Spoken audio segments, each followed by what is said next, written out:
Yeah, question one from r/ecommerce.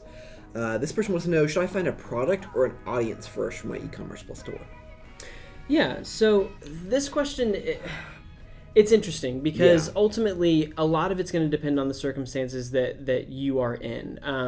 If you are, so Terry is an amazing example. Terry is a guy that has worked with John. He worked in Acumen. He worked in a lot of different things. He created an agency that was purchased by Saatchi Yep. X.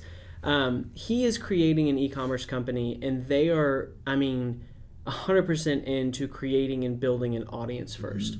And it's amazing because he has the ability to do that. They have the funding, they can hold their breath and build a legitimate connection with their consumer before they try and sell them anything. You may not be in a position to do that. There's nothing wrong with selling a product, especially if it's a good product, especially if it's something that your audience wants.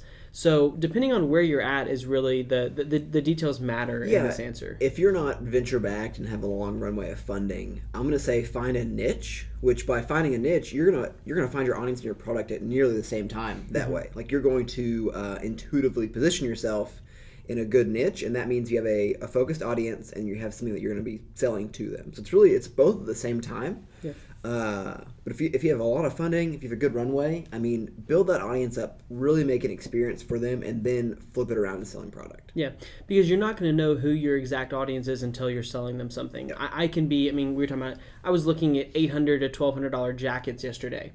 I'm not their audience. I'm not going to go buy a $1,200 jacket. So you need to almost have the sales in place because that's who your true audience is, and that's who you need to market to, is people who are going to buy your product, not just a window shopper.